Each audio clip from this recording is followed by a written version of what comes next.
Oke. Ya, judul pelajaran saya pada malam hari ini adalah Lessons from the Great King. Ya, jadi saya sangat suka sekali dengan pelajaran ini secara khusus daripada kisah ini. Saya akan memulai dengan sebuah cerita untuk kita dapat memahami pelajaran apa yang bisa kita dapat dari raja besar ini. Ya, jadi kalau kita lihat, saudara, oke, suatu malam di musim panas di Skotlandia, ya, Peter memutuskan untuk mengambil jalan pintas untuk pulang pada waktu itu. Nah, remaja ini baru saja mengunjungi beberapa temannya pada saat itu. Nah, pada waktu dia pulang, ya, kegelapan tampaknya mengelilingi daripada Peter ini. Dia mengambil jalan yang cukup familiar pada waktu itu, tetapi malam itu saat dia berada di persimpangan, dia mengalami sebuah disorientasi.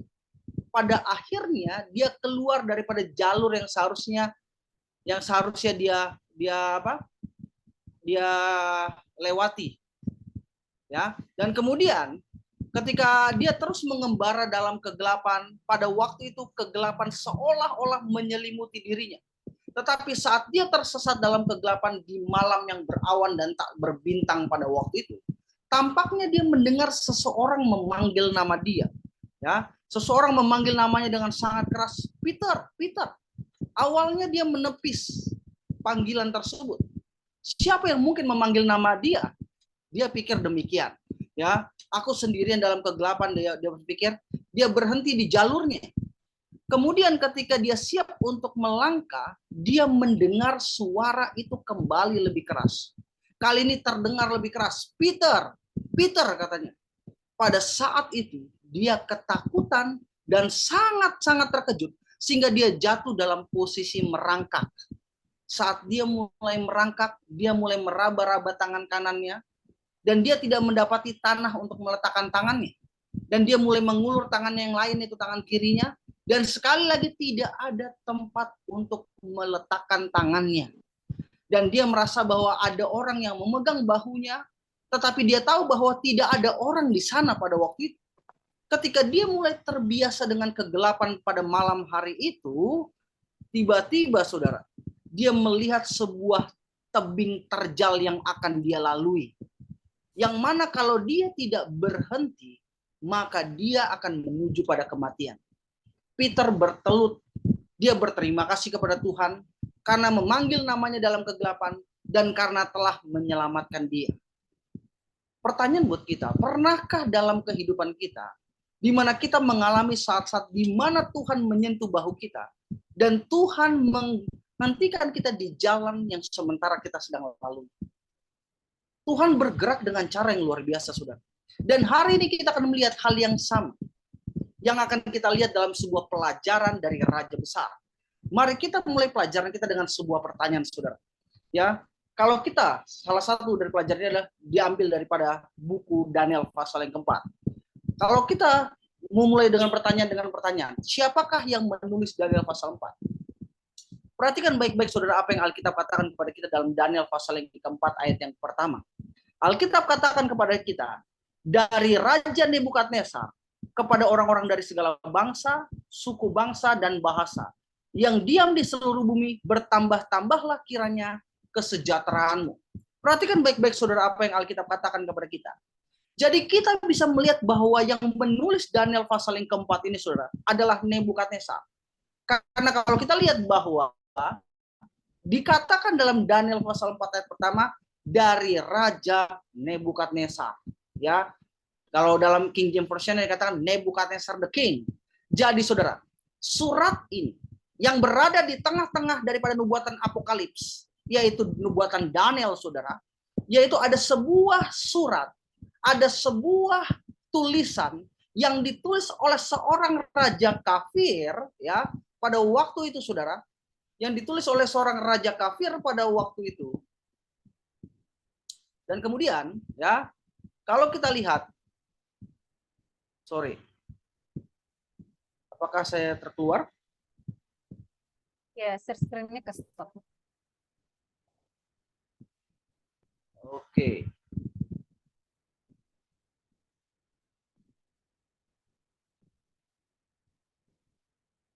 Iya, sebentar.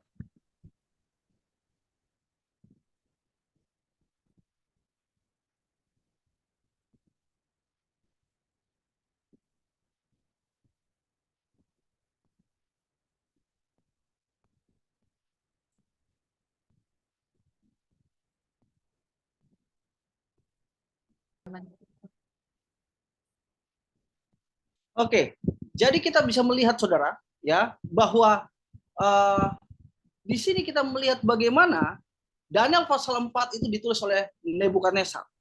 Dan kepada siapa Nebukadnezar menulis Daniel pasal yang keempat ini? Alkitab katakan kepada kita bahwa tulisan ini dikhususkan kepada orang-orang yang diam di atas bumi.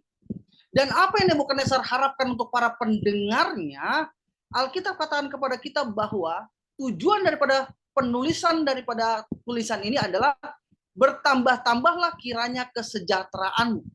Nah, sekarang kan dengarkan saudara. Ya, ini adalah hal yang sangat aneh saya mau katakan.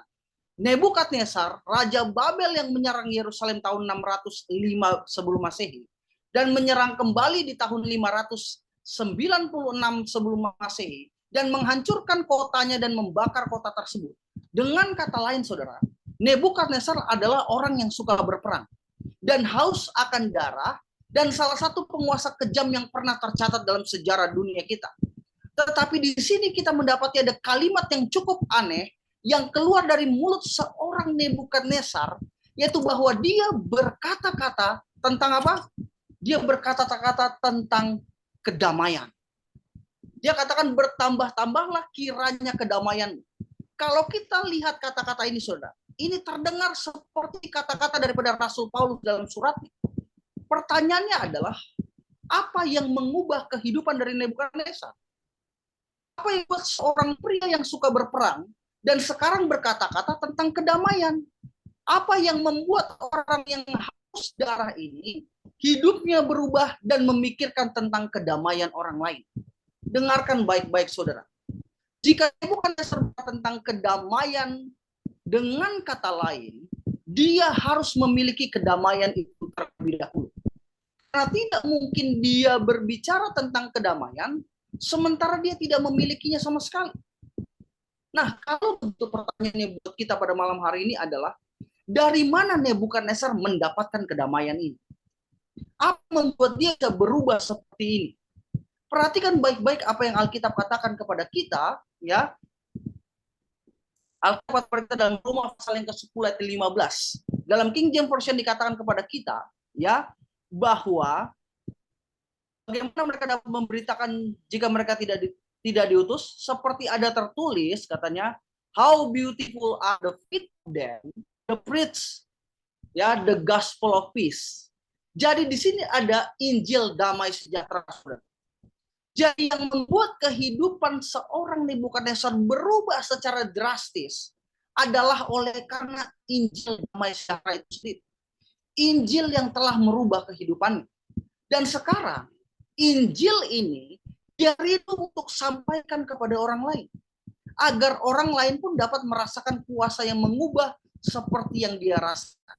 Itulah sebabnya dikatakan kepada kita di ayat berikutnya, di ayat yang kedua, ya, dikatakan bahwa I thought it's good, kata dia. Saya berpikir bahwa ini adalah sesuatu yang baik, kata dia, untuk menunjukkan, kata dia, tanda-tanda dari yang maha tinggi yang telah dilakukannya terhadap diriku. Jadi Nebukadnezar berpikir bahwa adalah baik untuk menyampaikan apa yang Tuhan lakukan dalam kehidupannya. Dengan kata lain, tujuan daripada kesaksian ini adalah untuk memberitakan perbuatan Tuhan yang luar biasa. Tidak heran saudara, Petrus dalam suratnya mengatakan hal yang sama yang menginspirasi Nebukadnezar dalam 1 Petrus 2 ayat yang ke-9. Tetapi kamulah bangsa yang terpilih, imamat yang rajani, bangsa yang kudus, umat kepunyaan Allah sendiri, supaya kamu memberitakan apa? Perbuatan-perbuatan yang besar dari Dia yang telah memanggil kamu keluar dari kegelapan kepada terangnya yang ajaib. Alasan mengapa kita menjadi umat Tuhan, saudara, adalah untuk menyampaikan kepada dunia perbuatan yang dilakukan Tuhan dalam kehidupan kita.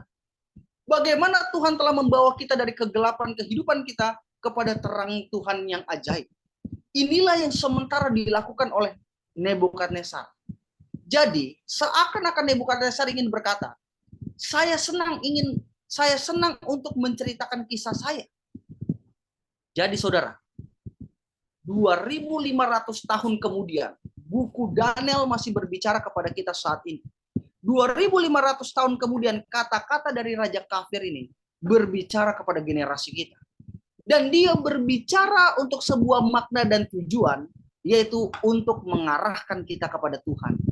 Jadi saudara, jika Tuhan bisa mengubah kehidupan seorang raja yang bengis dan jahat yang haus akan darah ini, artinya yang saya mau katakan dalam kehidupan kita, ya, bahwa ada pengharapan untuk kita. Jika Tuhan bisa menyentuh kehidupan seorang seperti Nebukadnezar, saudara, yang saya kasih tahu latar belakangnya seperti apa. Jika dia bisa menyentuh kehidupan seorang raja kafir, Tuhan bisa menyentuh kehidupan orang-orang yang kita kenal dan kita kasihi. Saya tidak tahu latar belakang daripada kita semua. Saya tidak tahu kehidupan saudara 2 tahun, 3 tahun yang lalu. Ya, saya tidak tahu akan hal itu, saudara. Tetapi satu hal yang pasti, ya, satu hal yang pasti, saudara, bahwa apa?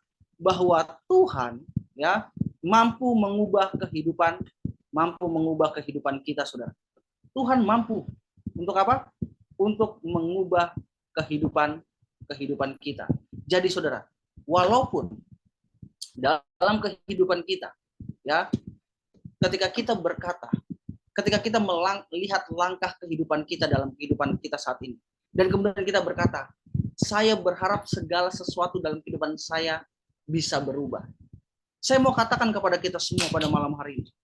Hari ini ada kabar baik, saudara, yang luar biasa untuk saudara dan saya.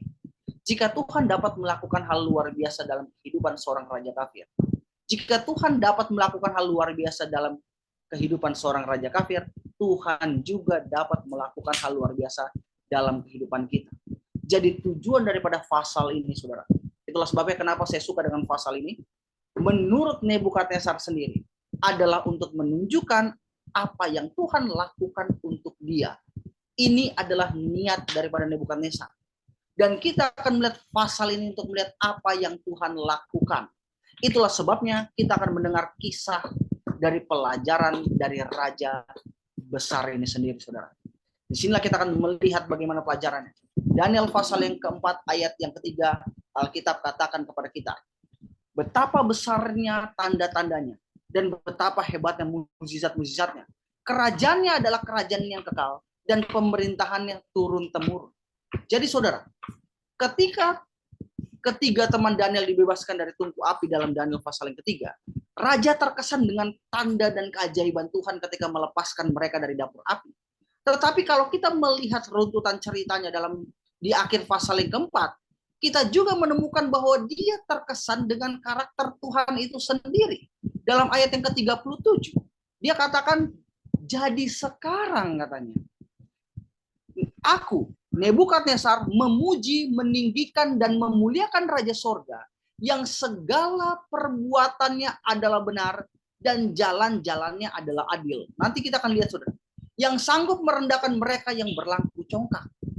Perhatikan, jadi konsepnya tentang Tuhan telah berubah. Dari Tuhan yang melakukan sebuah tanda-tanda, ya, dan keajaiban, menjadi Tuhan yang dapat merendahkan orang yang sombong. Ini kita lihat pelajaran yang dia dapat. Dia melihat bagaimana Tuhan berbicara tentang mukjizat, dia melihat tentang itu, tapi sekarang dia melihat bagaimana karakter daripada Tuhan, ya, melakukan mukjizat terbesar dari semuanya, saudara, yaitu mengubah hati yang berbatu dari seorang raja lalim yang angkuh menjadi hati seorang anak yang rendah hati, saudara. Perhatikan bagaimana peristiwa ini terjadi dalam kehidupan Nebukadnezar. Alkitab katakan kepada kita di ayat 4, aku, Nebukadnezar, diam dalam rumahku dengan tenang dan hidup dengan senang dalam istanaku. Dengarkan baik-baik, saudara. Ketika dia memberikan latar belakang dari cerita ini, kita tahu, saudara, berdasarkan sejarah, Nebukadnezar memerintah selama 43 tahun. Dari tahun 605 sampai 562 sebelum Masehi. Pertanyaannya adalah, apakah dia bertobat dalam Daniel pasal 4 ini di awal kehidupannya, di tengah kehidupannya, atau menjelang akhir kehidupannya dari pemerintahannya, saudara? Kalau saya mau katakan, tidak diragukan lagi bahwa peristiwa Daniel pasal yang keempat terjadi menjelang akhir kehidupannya, saudara. Bagaimana kita tahu? Karena ayat ini menjelaskan bahwa raja diam dalam ketenangan di rumahnya dan dengan senang di istananya. Kalau saudara lihat baik-baik, ungkapan ini adalah ungkapan umum yang berarti bahwa dia sementara menikmati hasil penaklukannya itu sendiri. Dengan kata lain, perang penaklukan telah berakhir. Kita tahu saudara, bahwa kampanye militer terakhir yang dilakukan raja adalah pada tahun pemerintahannya yang ke-37. Itu tahun 568. Ketika dia berhasil menaklukkan Mesir.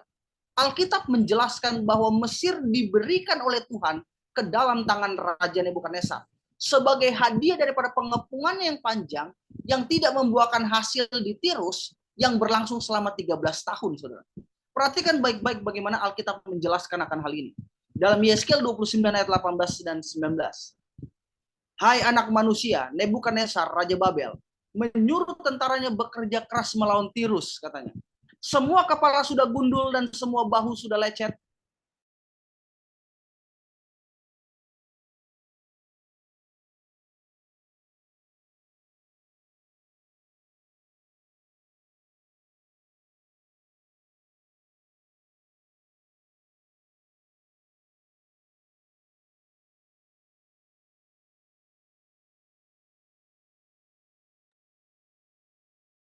Ini suaranya di saya aja yang hilang atau di yang lain juga?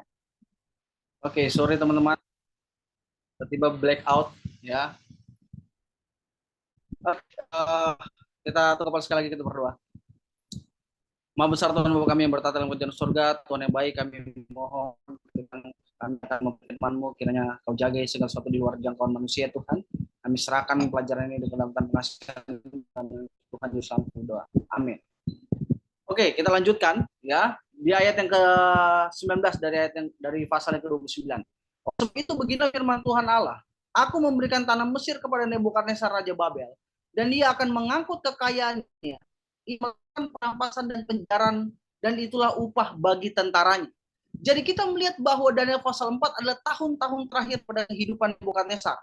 Ya, saya bisa bayangkan saudara, ketika matahari bersinar pagi hari pada waktu itu, Nebukadnezar tidak tahu seluruh kehidupannya akan berubah. Nebukadnezar berpikir bahwa kehidupannya akan berjalan baik penuh dengan kesenangan. Tetapi dalam sekejap kehidupannya berubah, saudara.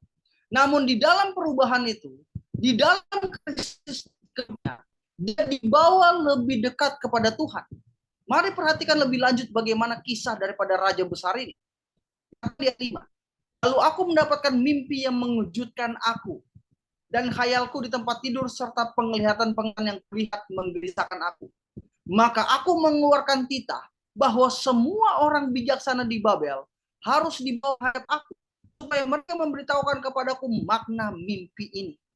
Menjadi sangat terganggu oleh mimpi pada waktu itu, yang merupakan bukti ramalan mengenai malapetaka yang akan terjadi. Raja memanggil ahli jampi, para kasdim, dan ahli nujum. Pertanyaannya adalah, kalau kita lihat Daniel pasal yang kedua, saudara, raja juga bermimpi. Pertanyaan saya adalah, apa perbedaan antara mimpi di pasal yang kedua dengan mimpi di pasal yang keempat? Perhatikan baik-baik bagaimana Alkitab menjelaskan perbedaannya di ayat yang ke-7. Kemudian orang-orang berilmu, ahli jampi, para kasdim, dan ahli nujum, datang menghadap dan aku menceritakan kepada mereka mimpi itu. Jadi kalau kita ingat saudara, ya kalau kita ingat di pasal yang kedua, kalau saudara tahu, ya dari pasal yang kedua, kalau saudara tahu pasal yang kedua, Nebukadnezar bermimpi saudara, tetapi dalam mimpinya ini dia tidak mengingat mimpinya saudara. Maka dia meminta kepada orang pintar untuk mengatakan mimpi serta maknanya juga. Tetapi sekarang dalam Daniel pasal 4, Nebukadnezar mengingat mimpinya. Dan ini sangat signifikan saudara. Kenapa sangat signifikan? Karena kita tahu bahwa Nebukadnezar memanggil orang-orang pintarnya. Pertanyaannya adalah, apakah raja melakukan hal seperti itu sebelumnya dalam Daniel pasal 2? Kalau saudara baca Daniel pasal 2, dia melakukan hal yang sama. Apakah itu berhasil? Tidak sama sekali saudara. Jadi walaupun mimpi itu sudah sangat jelas, tidak ada dari orang-orang bijaksana itu yang dapat memberitahukan maknanya. Sekali lagi, saudara, Tuhan ingin sampaikan bahwa bangsa penyembah berhala ini kesaksian yang harus diberikan bahwa hanyalah mereka yang mengasihi dan takut akan Allah yang dapat mengerti akan rahasia-rahasia kerajaan surga. Ini yang ingin Tuhan sampaikan kepada Nebukadnezar. Jadi saudara, Nebukadnezar berusaha mencari bantuan manusia untuk masalahnya. Pertanyaan buat kita, ketika kita menghadapi sebuah masalah, apakah kita langsung mencari bantuan manusia dibandingkan mencari bantuan Tuhan, saudara? Saya mau katakan bahwa mencari bantuan manusia bukanlah apa yang Tuhan sarankan. Itu adalah ide raja sendiri, saudara. Tujuan Tuhan dalam kasus ini adalah menciptakan kebutuhan. Sama dalam kehidupan kita. Ketika kita menghadapi sebuah masalah, sebenarnya Tuhan hanya menciptakan sebuah kebutuhan, yaitu sebuah masalah. Dan dari masalah inilah maka akan diciptakan sebuah solusi, yaitu apa? Kita datang kepada Tuhan. Maka Tuhan akan memberikan lebih daripada bantuan manusia. Tapi faktanya saudara, di dalam setiap kehidupan kita, kita selalu datang ke manusia pertama kali. Alkitab katakan kepada kita bahwa manusia itu apa saudara? Tidak lebih daripada hembusan nafas. Kita mencari bantuan manusia. Sama seperti Nebukadnezar mencari bantuan manusia. Jadi dalam kegelisahannya, karena ingin mengetahui arti mimpinya saudara, ya, akhirnya raja memanggil Daniel. Ketika terpojok tidak dapat mengerti apa-apa saudara.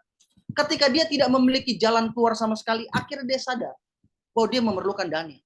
Sama dalam kehidupan kita saudara. Ketika kita menyadari bahwa bantuan manusia tidak bisa memberikan apa-apa, ketika usaha yang dilakukan oleh manusia tidak dapat menghasilkan apa-apa, akhirnya baru kita sadar bahwa kita membutuhkan Tuhan. Inilah yang terjadi saudara. Perhatikan baik-baik apa yang dikatakan Nebukadnezar.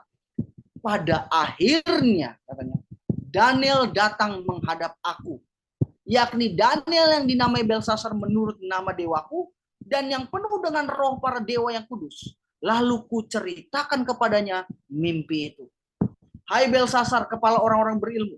Aku tahu bahwa engkau penuh dengan roh para dewa yang kudus. Dan yang bahwa tidak ada rahasia yang sukar bagimu. Sebab itu inilah riwayat penglihatan mimpi yang kudapat. Maka ceritakanlah kepadaku maknanya. Jadi siapa yang pada akhirnya datang saudara? Daniel. Dan apa yang membedakan Daniel dengan orang pintar Babylon? Alkitab katakan dia dipenuhi oleh Roh Kudus. Saya mau katakan saudara, Alkitab katakan kepada kita dari ayat yang ke-9. Nebukadnezar tahu bahwa Daniel ini penuh dengan roh para dewa yang kudus. Dan bahwa tidak ada rahasia yang sukar bagi dia. Pertanyaan saya, kalau dia sudah tahu dari awal, kenapa dia tidak memanggil di awal? Ini sama dalam kehidupan kita saudara. Terkadang kita tahu apa yang harus kita lakukan, tetapi kita memilih sesuatu yang kita suka untuk lakukan. Sehingga kita tidak melakukan apa yang seharusnya kita lakukan, saudara. Dan betapa bodohnya kita terkadang mencoba solusi manusia untuk menyelesaikan masalah kita. Dan akhirnya ketika kita sudah tidak menemukan solusi, dan kemudian kita katakan, Tuhan, tolong saya. Nebukadnezar tahu seharusnya dia meminta bantuan kepada siapa, tetapi dia tidak melakukannya sama sekali. Dan ada hal yang sangat menarik saudara dari cerita ini. Pada waktu, kalau saudara lihat dalam Daniel pasal yang kedua, pada waktu mau dibunuh, Daniel adalah orang pertama yang dicari. Tetapi pada waktu menjelaskan mimpi, Daniel adalah orang yang terakhir dicari, saudara. Saya mau katakan setan begitu jahat. Siap untuk membunuh orang-orang kudus Tuhan, saudara. Tetapi juga menaruh mereka berada di sudut agar mereka tidak bisa melakukan pekerjaan Tuhan pada waktu yang tepat. Tetapi Alkitab katakan kepada kita, puji Tuhan, Daniel pada akhirnya datang. Ini seringkali merupakan dua langkah pertama Tuhan. Dia membuat kita menyadari kelemahan kita. Yang pertama, langkah pertama. Dan kemudian dia mengirim salah satu hambanya pada jalan kehidupan kita. Mungkin seorang teman yang ditabiskan, saudara. Atau mungkin pembicara tamu ketika kita datang ke dalam gereja. Tuhan mengirimkan pesannya kepada kita. Seperti yang dia lakukan kepada Nebukadnezar. Melalui seseorang yang akan mengucapkan firman. Mari kita lihat sekilas mimpi daripada Nebukadnezar ini, saudara. Nebukadnezar melihat di tengah-tengah bumi ada sebuah batang, sebuah pohon yang sangat tinggi. Pohon ini bertambah besar, kuat, tingginya sampai ke langit. Dan dapat dilihat sampai ke ujung bumi, saudara. Daun-daunnya indah, kata Alkitab. Buah-buahnya berlimpah-limpah. Padanya ada makanan bagi semua yang hidup, kata Alkitab. Di bawahnya bintang-bintang di padang mencari binatang-binatang di padang mencari tempat bernaung, saudara. Di dahannya bersarang burung-burung di udara. Dan segala makhluk, kata Alkitab, makan daripadanya. Kemudian Nebukadnezar melihat seorang penjaga, seorang kudus, turun dari langit dengan berseru dalam suara nyaring. Dikatakan, tebanglah pohon itu dan potonglah dahan-dahannya. Gugurkanlah daun-daunnya dan hamburkanlah buah-buahnya. Biarkanlah binatang-binatang lari daripada bawahnya dan burung-burung dari dahan-dahannya. Tetapi biarkanlah tunggulnya ya tinggal di dalam tanah, terikat dengan rantai dari besi dan tembaga. Di rumput muda di padang, biarlah ia dibasahi dengan embun dari langit, dan bersama-sama dengan binatang-binatang mendapat bagiannya dari rumput di bumi. Biarlah hati manusianya berubah, katanya, dan diberikan kepadanya hati binatang. Demikianlah berlaku atasnya sampai berapa lama, saudara? Sampai 7 masa, Alkitab katakan kepada kita. Sampai 7 masa berlaku, sampai pada akhirnya Nebukadnezar harus menyadari bahwa yang maha tinggi berkuasa atas apa? Atas kerajaan manusia. Itulah mimpi Nebukadnezar. Perhatikan apa tujuan daripada mimpi itu, saudara. Dikatakan di ayat 17. Titah ini adalah menurut putusan para penjaga, dan hal ini menurut perkataan orang-orang kudus, supaya orang-orang hidup tahu bahwa yang maha tinggi berkuasa atas kerajaan manusia. Tujuan daripada mimpi ini, saudara, adalah untuk memberitahukan kepada dunia bahwa Tuhan yang maha tinggi berkuasa atas kerajaan manusia. Dialah raja yang perkasa yang memerintah, saudara. Dan dia ingin menjadi raja di hati Nebukadnezar. Pertanyaan buat kita, apakah kita tahu bahwa Tuhan berkuasa atas kerajaan kehidupan kita, saudara? Atau kita menganggap seperti Nebukadnezar bahwa kita adalah raja kehidupan kita? Dia atau Tuhan ingin menjadi raja di hati kita, saudara. Perhatikan bagaimana Daniel merespon ketika mendengar penglihatan ini. Apa yang dikatakan oleh Daniel, saudara? Dikatakan di ayat 19. Lalu berdirilah Daniel yang namanya Belsasar, tercengang beberapa saat. Pikiran-pikirannya menggelisahkan dia. Saudara bisa bayangkan bagaimana reaksi Daniel mendengar cerita Nebukadnezar. Apakah saudara berpikir bahwa dia akan berkata haleluya puji Tuhan? Kenapa saya katakan demikian, saudara? Daniel bisa saja berkata, haleluya, puji Tuhan. Kamu adalah pohon itu, kamu akan dipotong. Kamu akan menjadi seperti orang gila, kata Daniel bisa katakan demikian. Dan akan makan rumput sampai 7 tahun lamanya. Kamu akan mendapat bagianmu, Nebukadnezar. Engkau yang telah menyerang Yerusalem. Engkau yang membawa bangsa saya ke dalam tawanan. Saya telah menunggu saat-saat seperti ini. Sekarang ketika engkau kehilangan kerajaanmu dan kehilangan pikiranmu dan berjalan-jalan dan makan rumput seperti lembu, engkau harus tahu betapa bahagianya saya hari ini. Apakah Daniel berkata demikian, saudara? Apakah kita akan mengatakan demikian kepada musuh kita? Apakah kita akan mengatakan kepada orang-orang yang kita tidak sukai, saudara, demikian? Pernahkah kita bersuka cita ketika kita melihat orang yang telah menyakiti kita sementara menderita? Apakah kita bersuka cita, saudara? Tidak dengan Daniel. Kita tidak akan memenangkan musuh kita kepada Yesus, saudara, dengan menunggu sesuatu yang terjadi, ya, sesuatu buruk yang terjadi pada mereka, saudara. Kita tidak akan pernah memenangkan. Daniel memiliki hati untuk Nebukadnezar. Daniel tidak bahagia ketika Nebukadnezar akan kehilangan kerajaannya. Maka itu sebabnya dia katakan di bagian akhir, Tuanku, biarlah mimpi itu tertimpa atas musuh Tuanku dan maknanya atas seteru Tuanku. Daniel tidak bahagia ketika Nebukadnezar kehilangan kerajaan. Bahkan Daniel berharap itu tertimpa kepada musuh-musuh Nebukadnezar. Saudara bisa bayangkan, Daniel dibawa ke sebuah negara yang memperlakukannya dengan buruk. Tetapi dia begitu mengasihi Nebukadnezar. Dia kehilangan saudaranya. Dia tidak pernah melihat orang tuanya lagi setelah penawanan. Dia mengalami sesuatu yang mengerikan dalam kehidupannya selama 70 tahun lebih di Babylon. Tetapi dia tidak pernah berharap Nebukadnezar mengalami hal buruk. Kita tidak akan melihat seseorang menginginkan Tuhan kecuali kita mengasihi mereka sama seperti Tuhan mengasihi mereka. Daniel memiliki banyak alasan untuk merasakan kepahitan dan kemarahan. Dia ditawan di umur yang 18 tahun di Babylon, tidak pernah melihat keluarganya lagi. Dia belajar untuk mengasihi orang yang menawannya. Dan kasih itulah yang menghancurkan hati Nebukadnezar dan membuat dia terbuka untuk hal-hal kekekalan. Tidak heran Paulus katakan kepada kita tentang hal ini di dalam Roma pasal yang ke-12 ayat yang ke-20 sampai 21. Tetapi jika seterumu lapar, berilah dia makan. Jika ia haus, berilah dia minum. Dengan berbuat demikian, kamu menumpahkan bara di atas kepalanya. Janganlah kamu kalah terhadap kejahatan, tetapi kalahkanlah kejahatan dengan apa? Dengan kebaikan. Kita melihat bagaimana Daniel menggenapi akan hal ini. Dia membalas kejahatan yang dilakukan Nebukadnezar dengan kebaikan. Itulah yang memenangkan Nebukadnezar kepada Tuhan.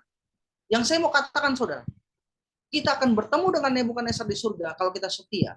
Oleh karena apa? Oleh karena orang ini. Selain karena Tuhan, saudara, pasti. Alasan mengapa kita harus berbuat baik kepada setiap orang, karena Yesus telah memaafkan kita, saudara. Kita memperlakukan orang lain dengan kasih, karena Kristus memperlakukan kita dengan kasih. Keindahan Tuhan adalah ini, saudara. Tuhan tidak pernah memperlakukan kita seperti yang pantas kita terima. Dia selalu memperlakukan kita sebagaimana kita ingin diperlakukan, karena sifat kasihnya yang hakiki, saudara. Jadi Daniel sangat heran dan kebingungan sehingga dia tidak ingin mengatakan sesuatu kepada Nebukadnezar. Daniel sama sekali tidak melampiaskan kemarahannya pada Nebukadnezar. Tetapi yang dia lakukan adalah sebaliknya. Perhatikan apa yang Alkitab katakan kepada kita. Ya, di ayat yang ke-27. Jadi ya raja, biarlah nasihatku berkenan pada hati tuanku. Lepaskanlah diri tuanku daripada dosa dengan melakukan keadilan, daripada kesalahan dengan menunjukkan belas kasihan terhadap orang-orang yang tertindas. Dengan demikian kebahagiaan tuanku akan dilanjutkan. Daniel berkata, raja, ini tidak akan terjadi pada engkau jika engkau mendengarkan nasihat yang kuberikan kepadamu. Tuhan sementara sedang menyentuh pundakmu. Jadi saudara, terkadang Tuhan menepuk pundak kita. Dia menepuk kita sekali, dia menyentuh kita 2 kali, dan kita terus berjalan jauh daripada Tuhan. Menjalani kehidupan yang sembrono, kehidupan tanpa doa, kehidupan tanpa Tuhan, disibukkan oleh hal-hal duniawi daripada hal-hal surgawi. Saat kita berjalan menjauh daripada Tuhan, kita merasakan tepukan lembut di bahu kita. Sebuah krisis kecil datang terkadang, saudara. Ya, tetapi dia tidak mencegahnya terjadi karena dia tahu itu dapat menarik kita kepada dia. Tetapi jika kita terus berada dalam jalan pengabaian, terus dalam jalan penolakan, terus dalam jalan kompromi yang ceroboh, saudara, dalam kehidupan kita, Tuhan mengizinkan volume daripada suaranya untuk lebih besar, saudara. Untuk lebih besar dia lakukan kepada kita. Itulah yang dilakukan Tuhan. Ya, sehingga apa yang tidak kita terima dengan sukacita, kita akan pelajari dalam kesedihan, saudara. Tuhan sangat mengasihi kita sehingga dia ingin kita belajar satu pelajaran untuk membantu kita bersiap-siap ke surga. Jadi saudara, bagi kita malam hari ini, ketika kita dilahirkan ke dunia ini, Tuhan memiliki sebuah rencana hidup dalam kehidupan kita. Saat kita membuat pilihan untuk selaras dengan kehendak Tuhan, Tuhan membimbing dan mengarahkan kita. Rencananya untuk kehidupan kita adalah sukacita dan kebahagiaan. Tetapi ketika kita mulai menyimpang dari jalur, Tuhan menepuk pundak kita dengan beberapa keadaan dalam kehidupan kita. Tuhan sangat mengasihi kita sehingga terkadang Tuhan mengizinkan kita mengalami kekecewaan, mengalami keputusasaan, mengalami kesedihan. Jika itu diperlukan, saudara, agar kita berpaling kepadanya untuk diselamatkan dalam kekekalan, maka Tuhan akan lakukan. Jadi Tuhan memandang ke bawah kepada Nebukadnezar. Dan dia berkata, Nebukadnezar, aku tidak mau kamu kehilangan tahtamu. Itu bukan pilihanku. Tetapi jika kamu tidak bertobat, satu-satunya cara saya dapat menjangkau kamu adalah dengan membiarkan keadaan terjadi di mana kamu akan kehilangan tahtamu. Apa yang Tuhan telah lakukan dalam kehidupan Nebukadnezar adalah luar biasa, saudara. Tuhan sementara menyentuh pundaknya, tetapi Tuhan memberikan dia 12 bulan tambahan. Perhatikan bagaimana Alkitab katakan kepada kita. Ya, di ayat yang ke-28 dan 29. Semuanya itu terjadi atas Nebukadnezar. Sebab setelah lewat 12 bulan setelah peristiwa itu. Apa yang Alkitab coba jelaskan kepada kita? Ketika Daniel menjelaskan mimpi kepada Nebukadnezar, kegenapan dari mimpi itu tidak terjadi secara langsung. Berapa lama Tuhan memberikan kesempatan kepada Nebukadnezar? 12 bulan, saudara. Tuhan memberikan 12 bulan untuk memikirkannya lagi. Tuhan memberikan 12 bulan agar Nebukadnezar bertobat. Apakah Tuhan begitu penuh kasih? Apakah Tuhan luar biasa, saudara? Dia memberikan mimpi akan penghakiman, tetapi mimpi penghakiman itu tidak jatuh secara langsung kepada Nebukadnezar.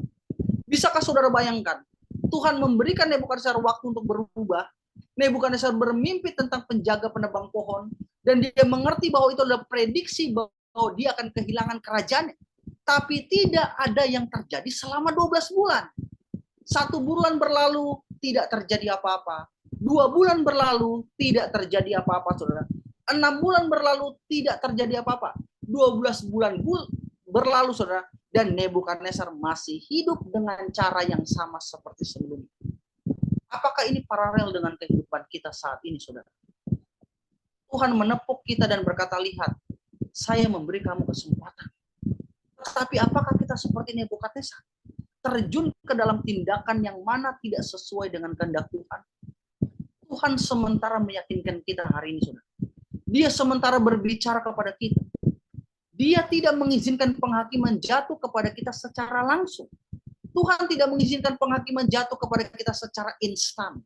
Dia sementara memberikan kita waktu. Tuhan menunggu kita bertobat sehingga penghakiman itu tidak perlu datang. Jadi kita bisa melihat bagaimana Tuhan memberikan Nebukadnezar waktu untuk berubah. Tapi Nebukadnezar gagal mempergunakan kesempatan itu. Perhatikan apa yang dia katakan kepada kita, saudara. Di ayat yang ke-30. Bukankah itu Babel yang besar, yang dengan kekuatan kuasaku dan untuk kemuliaan kebesaranku telah kubangun menjadi kota kerajaan? Dia gagal mengindahkan peringatan Tuhan. Nebukadnezar gagal mendengarkan undangan Tuhan untuk bertobat. Nebukadnezar gagal menerima instruksi kasih Tuhan. Dia telah berpaling dari belas kasihan dan dia kehilangan tahtanya dalam sekejap, saudara. Raja telah dibutakan oleh kesombongan. Bukankah itu Babel yang saya buat, kata dia. Pada saat Nebukadnezar mengucapkan perkataan ini, Alkitab katakan kepada kita, saudara, pada saat itu juga, dia 33, terlaksanalah perkataan itu atas Nebukadnezar. Saya bisa bayangkan, saudara, setelah penghakiman itu jatuh atas dirinya, dia merangkak, tubuhnya bau, saudara, rambutnya panjang, Alkitab katakan kusut, kotor, dia berjanggut, tangannya keriput mungkin, saudara, kukunya panjang seperti cakar. Mungkin ada yang katakan demikian, saya melihat sesuatu di padang. Siapa itu dengan rambutnya yang panjang? Siapa itu manusia yang seperti binatang? Siapa itu yang kukunya panjang? Siapa itu? Itu adalah Raja Babel. Raja Babel yang begitu terdidik. Seorang paling berbudaya di seluruh dunia. Dia tahu ilmu pengetahuan. Dia memahami matematika. Dia yang memahami tulisan. Dia yang memahami bahasa. Dia yang memerintah para tentara. Sekarang berada di padang seperti lembu. Siapa kira-kira yang memerintah, saudara? Ya, ini terjadi, saudara. Apakah saudara mengingat ketika pohon itu ditebang? Apa yang disisakan daripada pohon itu, saudara? Perhatikan baik-baik apa yang Alkitab katakan kepada kita. Ya, yang disisakan daripada pohon itu adalah tunggul seperti ini, saudara. Ya, tunggul apa yang di sekitaran tunggul itu, saudara? Rantai dari besi dan tembaga. Saya mau kita melihat bagaimana Tuhan luar biasa dalam kehidupan Nebukadnezar. Di dalam Alkitab, besi melambangkan otoritas. Kalau saudara ingat di Mazmur, Mesias memerintah dengan gada besi. Melambangkan apa itu gada besi? Otoritas dari Yesus. Melambangkan apakah itu tembaga di dalam Alkitab, saudara? Itu selalu melambangkan perlindungan Tuhan. Saudara ingat cerita ular tembaga? Itu adalah perlindungan Tuhan, saudara. Nah, kalau begitu, apa arti rantai besi dan tembaga, itu melambangkan otoritas keilahian Tuhan dan perlindungan Dia. Sementara Nebukadnezar jatuh dari tahtanya. Itu adalah kekuatan penyelamatan untuk Nebukadnezar, saudara. Perhatikan lebih lanjut apa yang Alkitab katakan kepada kita. Ini kisah yang sangat luar biasa, saudara. Ya, dikatakan dalam Yesaya 45 ayat 1 dan 2. Beginilah firman Tuhan, ya. Katakan kepada kita, saudara. Alkitab katakan kepada kita dalam Yesaya pasal yang ke 45 ayat yang pertama dan ayat yang kedua, saudara. Alkitab katakan kepada kita.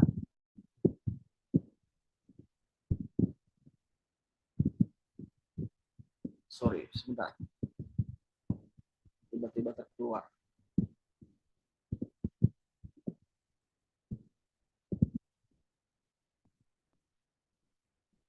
Oke.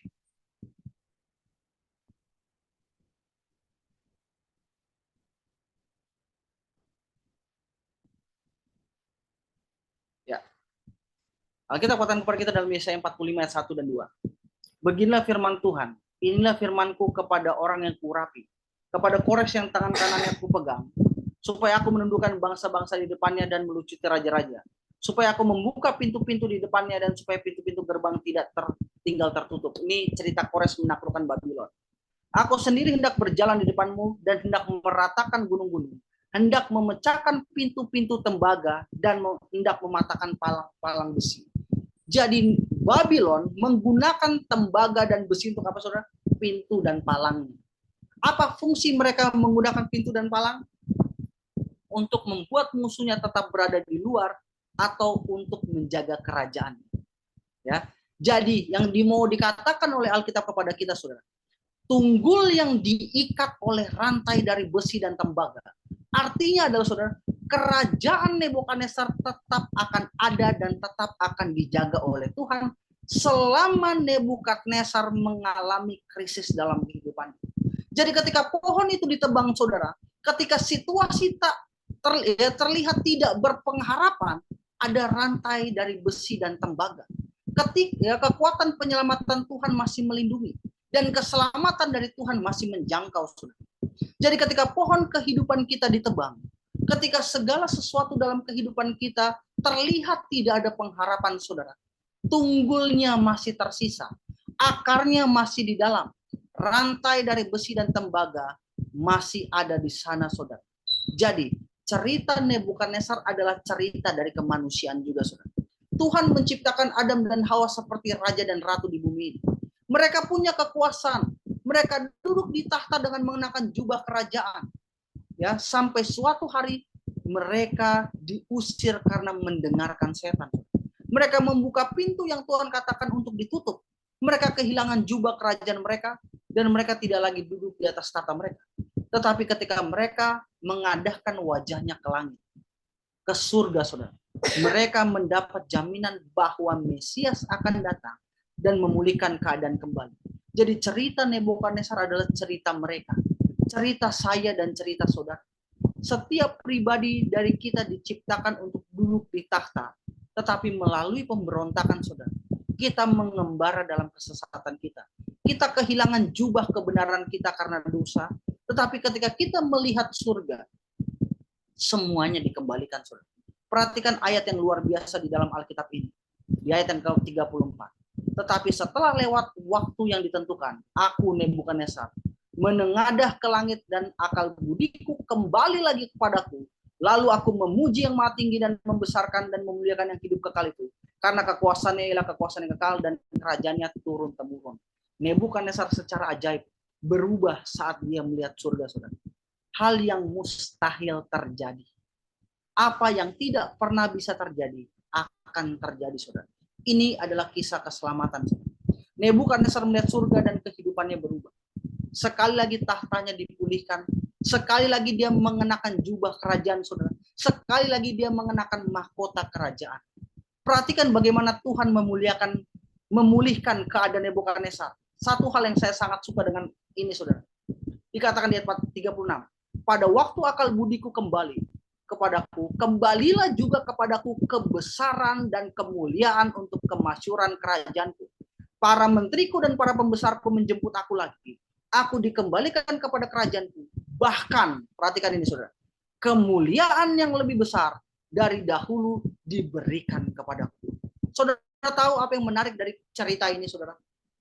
Ya, kemuliaan yang jauh lebih besar daripada yang dia terima dahulu, ya, dikembalikan oleh Tuhan.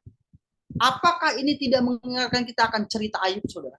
Di mana ketika dia dipulihkan, dia mendapatkan yang jauh lebih besar daripada apa yang dia terima sebelumnya. Saudara ingat dalam Daniel pasal 2, kalau saudara ingat, dalam kisah Daniel 2, ketika Tuhan memperlihatkan kepada Nebukadnezar bahwa kerajaannya akan beralih, kerajaannya akan jatuh, saudara. Kerajaannya akan digantikan oleh kerajaan yang tidak lebih besar daripada kerajaan. Dan saudara tahu apa yang menarik dari cerita itu? Walaupun Nebukadnezar tahu dari Tuhan bahwa kerajaannya akan digantikan, tetapi dia tidak pernah melihat kerajaannya runtuh. Dia meninggal dalam kemegahan kerajaan. Dia tidak pernah melihat kerajaannya hancur sama sekali, saudara. Tuhan tidak izinkan hal itu terjadi. Apakah saudara bisa melihat betapa luar biasanya Tuhan mengasihi Nebukadnezar? Betapa luar biasanya kasih Tuhan kepada Nebukadnezar? Tahukah saudara cerita lain, cerita yang mirip dengan hal itu, saudara?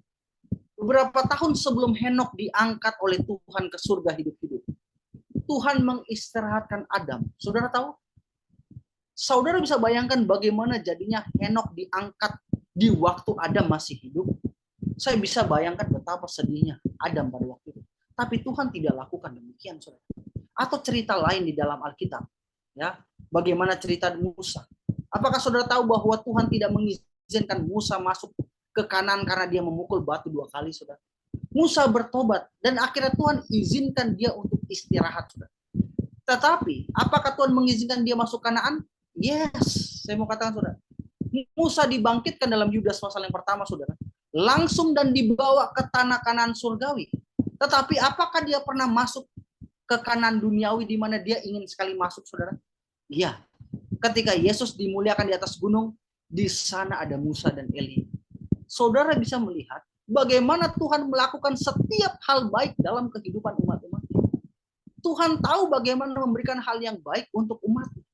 Jadi Tuhan bekerja dalam kehidupan Nebukadnezar selama 37 tahun, saudara, saya mau katakan.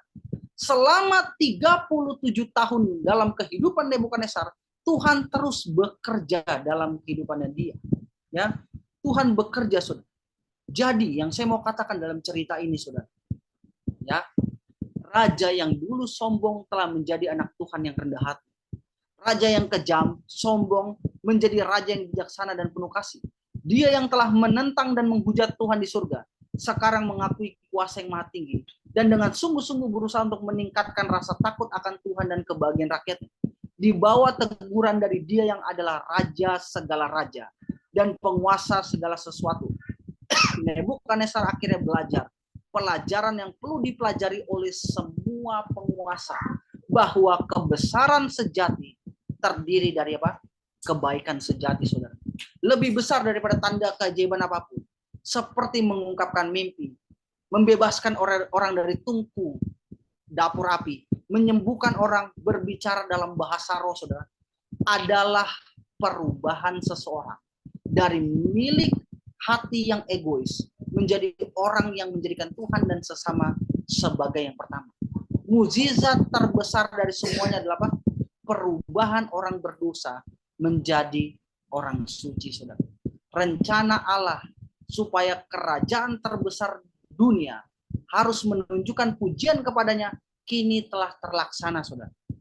Pernyataan secara umum ini, kalau saudara baca dalam Daniel pasal 4 di bagian akhir, di mana Nebukadnezar mengakui kemurahan dan kebaikan serta kekuasaan Allah, adalah tindakan yang terakhir dalam kehidupan yang tercatat dalam sejarah yang keramat.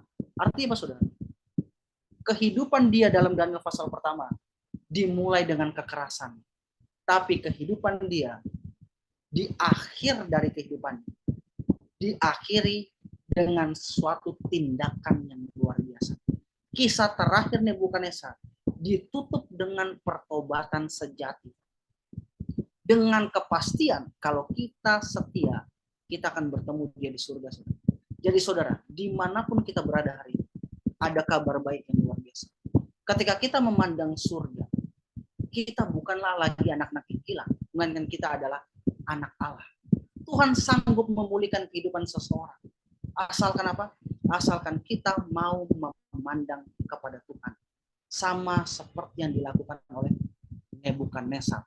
Biarlah dalam kehidupan kita, saudara, ketika kita mungkin selama ini kita berjalan jauh dari Tuhan, dan Tuhan memanggil kita, dan kita menyadari, biarlah kita memandang kepada Tuhan, maka Tuhan akan memulihkan kehidupan kita, dan Tuhan sanggup untuk mengubahkan kehidupan kita, sama seperti yang Dia lakukan terhadap seorang raja kafir yang bengis, yang berubah menjadi raja yang mementingkan kedamaian bagi orang lain.